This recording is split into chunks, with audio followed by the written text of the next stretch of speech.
মেহের আফরোজ শাওন আপার ক্যারা উঠেছে। ক্যারা ক্যারা বুঝেন? যৌবনে 60 বছরের এক ব্যাটারে জমি জায়গার লোভে বিয়ে করলে ক্যারা তো থাকবেই। সেই ক্যারাই তিনার এখন উঠেছে। এক নম্বর কথা বলে নি, আপনাদের অনেকের আবার অনেকেই বলে থাকেন কার নাকি এই কি ওই যে ক্রাশ ট্রাশ বলে না, কি বলে যেন, এর অনেকের নাকি ক্রাশ আছে। তো এই বেটিরে আমি সরাসরি দেখছিলাম হুমায়ুন আহমেদ মারা যাওয়ার পরে এক সাক্ষাৎকার আনতে যায়। তো যাওয়ার পরে দেখা তো আমি সারাদিন টিভিতে দেখলাম কারিনা এখন যায় দেই জরিনা, বুঝছেন? এই হলো অবস্থা। তো সরাসরি যারা দেখেছেন ওনাকে, তারা এই ক্রাশ খাওয়া লোকজনরা একটু বুঝায়েন। আর এর চেয়ে বেশি বললাম না। আল্লাহ সবাইকে সুন্দর করে বানিয়েছেন, আলহামদুলিল্লাহ। সমস্যাটা যেই কারণে ওনাকে নিয়ে আমি অনেক সময় অনেককে ব্যক্তিগতভাবে আক্রমণ করি। আক্রমণ করার কারণ হচ্ছে কোনো কিছুই ব্যক্তিগত না। আপনি যখন রাষ্ট্রীয় বিষয় নিয়ে কথা বলবেন তখন আপনাকে রাষ্ট্রীয়ভাবেই আপনাকে করা হবে, ওইটার সবকিছুর জবাব দেওয়ার জন্য আপনার কথা। অনেক মানুষ আছে না যে তার ব্যক্তিগত জীবন কি ওইটা নিয়ে কথা বলে। আরে বেটা, ব্যক্তিগত জীবন তুই ওই যে নিজামি, তারা বলা হয়েছে কোন এক জায়গায় হরিণ দিয়া কোন মেয়ে মানুষ দিয়া টিয়া তারপরে কিচ্ছা কাহিনী সাজানো হয়েছে না, সাইদিকে নিয়ে সাজানো হয়েছে না, মুজাহিদকে নিয়ে, সবাইকে তো সাজানো হয়েছে এইভাবে। সবার সাথে নারীকে ঢুকিয়ে দেওয়া হয়েছে। মিথ্যা কথা বলে তাদেরকে সাজানো হয়েছে। সত্য কথা বলতে সমস্যা কোথায়? আপনি ব্যক্তিগত বলে কোনো কিছু নাই। আপনি যখন কোনো সাধারণ বিষয় নিয়ে কথা বলবেন, যেটা পাবলিক বিষয়, ওইটার বলতে গেলে আপনাকে পাবলিকলি ট্রান্সপারেন্ট থাকতে হবে। নিজে ট্রান্সপারেন্ট না হয়ে এত পকপকানি করার কিছু নাই। ওনার সব শেষ একটা পোস্ট নিয়ে আপনাদেরকে কথা বলার জন্য আসছি। গত কয়দিন ধরে উনি খুবই উত্তেজিত, ক্যারা খুব বেশি উঠেছে। তো সরাসরি যাওয়ার পরে দেখার পরে তার কেউ ক্যারা মজাইতে পারে না। ওই সোশ্যাল মিডিয়ার ছবিটা দেখায় একটু ক্যারা মজায় আর কি। তো যখন উনি পোস্ট করেছেন, আমি যখন এই ভিডিওটা বানাচ্ছি তখন বাংলাদেশ সময় রাত 12টা বাজে। তো এই যে পোস্ট করেছেন, পোস্ট করার পরে তিনি সেখানে রাসেলের প্রতি তার একটু দরদ উঠেছে। রাসেলের 60তম আপনার জন্মদিনে উনি খুব আবেগঘন এক করেছেন। তো 60 বছরের মানুষের প্রতি কিন্তু আবার শাওন আপার একটা আলাদা ধরনের একটা আকর্ষণ আছে, এটা আপনারা জানেন সবাই। হ্যাঁ, তো সেই আকর্ষণটা যদিও জানি না আসল আকর্ষণ নাকি জমি জায়গার জন্য আকর্ষণ, সেটা বলা মুশকিল। আমার মনে হয় জমি জায়গার জন্য আকর্ষণ। কারণ হুমায়ুন আহমেদ যখন মারা যাওয়ার সময় শাওন আপা মাজার ভাইয়ের সাথে যায় হোটেলে ছিলেন। হ্যাঁ, নিউ ইয়র্কে এসে হোটেলে ছিলেন মাজার ভাইয়ের সাথে উনি, আর ভদ্রলোক অসহায়ের মতো শেষ দিনগুলো পার করেছেন। তো আমার ধারণা হুমায়ুন আহমেদের জীবনের যে পাপ ছিল, সেই পাপের প্রায়শ্চিত্ত হয়েছে এই বদমাইশ মহিলাকে দেয়া। শেষ বয়সে এসে উনি মিডিয়ার সামনে দেখিয়েছেন নানান ধরনের কান্নাকাটি করে, তারপরে অভিনয় তো পারেন, অভিনয় করে দেখিয়েছেন যে হুমায়ুন আহমেদের প্রতি তার বিশাল ভালোবাসা। তারপর অনেকে মনে করতে পারেন যে হুমায়ুন আহমেদের পরে উনি এখনো বিয়ে করেন নাই, তাহলে বোধহয় আসলেই ভালোবাসেন। আরে বেটা, বিয়ে করবে কে? যে বিয়ে করলে তো সামনে যায় দেখবে, দেখলেই তো বুঝবে যে কারিনা না জরিনা। বিয়ে তো কেউ করে না, এই কারণে উনি বিয়ে করেন। আপনার মনে করেন না ভালোবাসা থেকে বিয়ে করেন। যারা খায় মাগনা খায়, মাগনা খাইতে তো ধরেন দেখতে কেমন হইলো এটা সমস্যা না, এইভাবেই খাচ্ছেন ওনাকে। আর টাকা পয়সা কিছু আছে, সুগার মাম্মি হয়ে এখন তো সুগার নানি হওয়ার বয়স হয়ে গেছে। তো সুগার নানি এখন ধরেন করে ওই পোলাপান নিয়ে টিয়া টাকা পয়সা দিয়ে হয়তো পয়সা তো কামিয়েছেন, হুমায়ুন আহমেদের সব তো দখল করেছেন অর্ধেক ভাগ নিয়ে। যাক, উনি সেখানে এইসব নিয়ে আলাপগুলো কেন আসলো সেই কারণটা আপনাদেরকে বলি।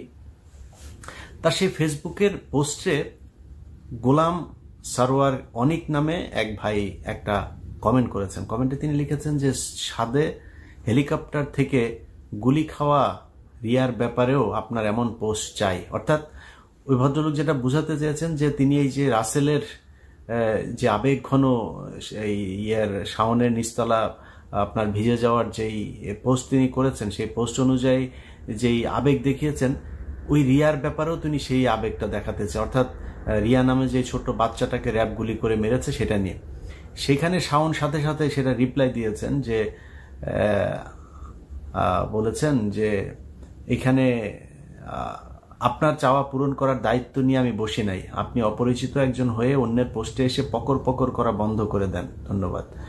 তো আপনি তো নিজের পাবলিক ফিগার মনে করেন, আপনি পাবলিক ফিগার, আপনি একজন সেলিব্রিটি।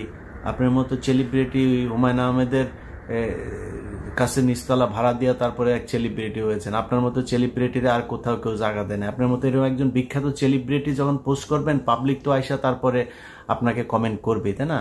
আমাদের পোস্টে কমেন্ট করে না? কমেন্ট করলে আপনাকে হয় জবাব দিতে হবে, না আপনি তারে বকা দেন, যেটা দেন সেটা দেন, কোনো সমস্যা নাই। আপনি বললেন যে এখানে এসে করার আপনি কে, মানে ওনাকে আপনি অন্যের পোস্টে পকর পকর করা বন্ধ করেন। পকর পকর করা বন্ধ করবে মানে কি? কিসের জন্য পকর পকর? আপনি পোস্ট করেছেন, পোস্টের জবাব দিবে না? সেটাই দিয়েছে। যাই হোক, এই হচ্ছে গিয়ে তার পোস্টে। এরপরে তিনি বলেছেন, উইসেল আবার কিছু কথা বলেছেন, সেটারও আবার তিনি জবাব দিচ্ছেন। এই জবাবের মাঝখানে মজার বিষয় হলো, পোস্টটা যদি আমি গোয়েন্দা সংস্থাকে বলবো যে এই পোস্টটা আপনারা দেখবেন, এখানে অনেক এই শেখ মুজিবের সাথে এই মমতাজের আকাম কুকাম করার মাধ্যমে পয়দা হওয়া কিছু বিজম্মাও এই পোস্টের মধ্যে আছে। সো কারা কারা ফেসবুকে এই ধরনের এখনো পর্যন্ত এই যে গণহত্যা, যে মুক্তিযুদ্ধ, এই মুক্তিযুদ্ধের শহীদদেরকে নিয়ে এখনো এই ধরনের মন্তব্য করার সাহস পায়, এইসব ব্যাপারে আপনাদেরকে সাবধান হইতে হবে।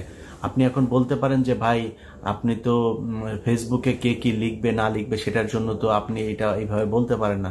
ফেসবুকে কে কি লিখবে না লিখবে এটা আওয়ামী লীগ শিখিয়ে দিয়ে গেছে। এই শাওনদের, 60 বছরের বুড়া চাচার আপনার বউ যে শাওন, এই শাওন বান্ধবীর বাপের সাথে আকাম কুকাম করে তারপরে লটর বটর বাঁধায় বিয়ে করা মাল এখন আইসা আপনাদের চেতনা শিখায়।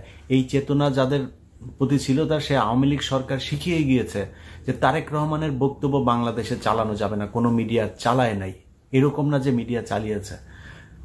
তারপরে আলেমদের, জামাত ইসলামের নিউজ তারা ছাপায় নাই। জামাত ইসলাম যেখানে মিটিং করেছে সেটাকে বলা হয়েছে নাশকতার জন্য নাকি তারা মিটিং করছে। এটা সেই বাংলাদেশ। জামাত ইসলাম সরাসরি ফেসবুকে কোনো পোস্ট করতে পারে নাই। গোপনে গোপনে বিভিন্ন জায়গা থেকে, বাঁশের কেল্লা সহ বিভিন্ন গোপন জায়গা থেকে তাদেরকে কাজ করতে হয়েছে।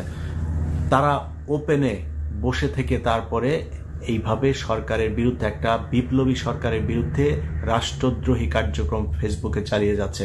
এই শাওনদের মতো কিছু মাল আছে যারা টাকার মাধ্যমে সবকিছু করতে পারে। এই ধরনের মালগুলোকে আওয়ামী লীগ এখন টাকা পয়সা দিয়ে কাজে লাগাচ্ছে। এটা সিরিয়াসলি নিতে হবে। আমি মনে করি জনাব আসিফ নজরুল, আপনাকে এটার পদক্ষেপটা নেওয়া উচিত। কারণ কয়েকদিন আগে তিনি পোস্ট করেছেন যে আপনার দিকে কোন এক মেয়ে আপনাকে একটা নিয়ে কমেন্ট করেছে, তাকে বলেছে আমার জামার দিকে তাকাইলে করে ফেলবো। এর আগে আপনি শিল্পকলার ডিজি বানিয়েছেন একজনকে, সেটা নিয়ে তিনি ধন্যবাদ জানিয়েছে আপনাকে। সো আপনার সাথে সম্ভবত একটা কানেকশন তার আছে। এই ব্যবস্থাটা আপনাকেই নিতে হবে। এবং আমি মনে করি আইন শৃঙ্খলা বাহিনীর উচিত যেই পোস্ট, এই পোস্টের মধ্যে যেই শহীদ একজন রিয়াকে নিয়ে যেই মন্তব্য করা হয়েছে, এখানে কারা কারা কমেন্ট করেছে এবং পোস্টকারী সবাইকে গ্রেপ্তার করা উচিত। আমার মনে হয় বাংলাদেশের মানুষ যারা একটা বিপ্লবের মধ্য দিয়ে যাচ্ছেন, তাদের সবাইকে যার যার জায়গা থেকে, শুধু পুলিশ না, যার যার জায়গা থেকে, সেটা হইতে পারে কালকে জামাত, শিবির, বিএনপি, তারপরে ছাত্ররা আছে না, তারা ওনার বাসায় গিয়ে একটু দেখা করে আসতে পারেন। আল্লাহ হাফেজ।